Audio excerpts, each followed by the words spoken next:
Hi అందరికీ. పిల్లలకి holidays అయితే ఇచ్చేసారండి. మరి హాలిడేస్లో ఇంట్లో మనం ఏదైనా చేసి పెట్టకపోతే వాళ్ళు ఎక్కువ బయట ఫుడ్డే తింటూ ఉంటారు. అందుకే నేనైతే ఇంట్లో ఫస్ట్ ముందుగా చెక్కలు చేశాను. నేను చేసే చెక్కలు అంటే మా పిల్లలకి చాలా ఇష్టము. చాలా క్రిస్పీగా కరకరలాడుతూ వస్తాయి. నాకు అన్ని పిండి వంటల్లో కల్లా నాకు ఫాస్ట్గా ఈజీగా అయిపోయేది ఏదైనా ఉందంటే చెక్కలే అనమాట. అప్పటికప్పుడు ఈజీగా చేసేసుకోవచ్చు బియ్యం పిండి ఉంటే. నేనైతే ఈ వీడియోలో చాలా సింపుల్గా ఈజీగా కరకరలాడే చెక్కలు ఎలా చేసుకోవాలో చూపించబోతున్నాను. వీడియో మొత్తం చూడండి. ముందుగా అయితే 1 కేజీ బియ్యం పిండి తీసుకోండి. నేనైతే 1 కేజీ వరకే చేసుకుంటాను మోయినంగా. కావాలంటే మళ్ళీ అయిపోయాక ఇంకొంచెం చేసుకుంటాను అనమాట. హెవీగా చేసుకోను నేను. ఇప్పుడైతే నేను 1 కేజీ బియ్యం పిండితో మీకు ఎలా చేయాలో చూపించబోతున్నాను. 1 కేజీ బియ్యం పిండిలో శనగపప్పు నానబెట్టుకుని ఒక 10 నిమిషాలు ఆ పప్పు కూడా అందులో కలుపుకోవాలి. ఒక 2 గుప్పెలు అందాజుగా వేసుకున్నాను నేను శనగపప్పు. తర్వాత కొంచెం కారం కూడా వేసుకున్నాను. కారం అనేది కొంచెం తగ్గించే వేసుకోండి, పిల్లలు కదా ఎక్కువ కారం తినలేరు. కారం తక్కువ ఉన్నా పర్లేదు.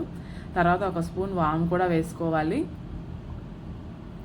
తర్వాత మనం అల్లం ముక్కల్ని ఇలా దంచి పెట్టుకొని కచ్చాపచ్చాగా మనం ఇందులో కలుపుకుందాము. ఈ అల్లం ముక్కలు వేసామంటే వాసన చాలా బాగుండిద్దండి చెక్కలు. తర్వాత ఒక 4 రెమ్మలు కరివేపాకు కూడా వేస్తున్నాను. ఈ కరివేపాకు వేసామంటే కలరు చూడడానికి చాలా కలర్ఫుల్గా బాగా కనిపిస్తుంది. అలాగే ఫ్లేవర్ కూడా చాలా బాగుండిద్ది. నేనైతే మంచి కరివేపాకునే తీసుకొచ్చేస్తాను. మా ఇంటి దగ్గర చాలా కరివేపాకు చెట్లు ఉన్నాయి. అందులో కూడాను నేను మంచి కరివేపాకునే చూసి మరీ తీసుకొస్తాను అనమాట. నాకు కరివేపాకు ఎక్కువ ఉన్నా పర్లేదు, తక్కువ కాకూడదు. ఇవన్నీ కూడా మనం కలుపుకున్న తర్వాత కొంచెంగా వాటర్ పోసుకుంటూ మనం చపాతీ పిండి ఎలా కలుపుకుంటామో అలా కలుపుకోవాలి. ఒకేసారి వాటర్ ఎక్కువ పోసుకున్నా కానీ జోరు అయిపోతే తర్వాత మేనేజ్ చేయలేము, పిండి ఎక్కువ పడుతుంది. సో ఇలా చిన్నగా కలుపుకుంటూ మనం తర్వాత ఒక 2-3 స్పూన్స్ ఆయిల్ కూడా పోసుకొని మళ్ళీ ఇంకోసారి కలిపేసి ఒక ముద్దలాగా చేసుకొని ఒక తడిగుడ్డని పైన కప్పుకోవాలన్నమాట. తడిగుడ్డని పైన కప్పేసి ఒక అరగంట నానపెట్టారంటే చాలా బాగా వస్తాయి చెక్కలు. మీరు అలా ప్లేట్ పెట్టారంటే ఎండిపోద్ది అనమాట. తడిగుడ్డ పెట్టండి, ఇంకా అలా తడిగానే బాగుంటుంది అనమాట. తర్వాత మనం అరచేతికి ఆయిల్ పూసుకొని ఇలా చూపిస్తున్నాను కదా ఎంత బాగా వచ్చినాయో చూడండి ఉండలు. ఇలా బాగా రౌండ్గా ఉండలు చుట్టేసుకోవాలి.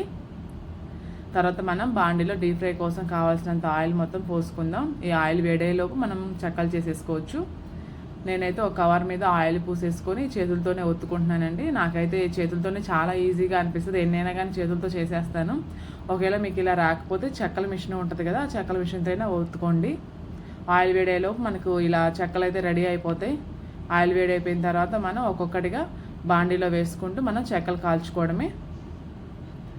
బాగా ఆయిల్ వేడైపోయిన తర్వాత మీడియం ఫ్లేమ్లో పెట్టుకొని చెక్కలు కాల్చుకోండి. ఇలా గోల్డ్ కలర్ వచ్చిన తర్వాత మనం తీసేస్తే సరిపోతుంది. మరీ ఎక్కువగా ఎర్రగా వచ్చే వరకు ఉంచామంటే ఈజీగా మాడిపోతాయి అన్నమాట. సో మనం గోల్డ్ కలర్ వచ్చే వరకు ఉంచుకుంటే సరిపోతుంది. చాలా బాగుంటుందండి, చాలా సింపుల్.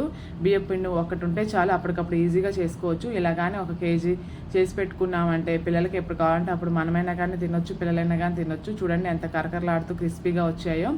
చాలా ఈజీ అండి చెక్కలు అనేవి. నేనైతే ఎప్పుడైనా కానీ 1 కేజీ ఇలా చేసి పెట్టేసుకొని పిల్లల కోసం తీసి పెడతాను, చెక్కలు కానీ చక్రాలు కానీ. మీరు కూడా ఒకసారి ట్రై చేయండి. మీకు కానీ ఈ వీడియో నచ్చిందంటే లైక్ చేయండి, సబ్స్క్రైబ్ చేయండి.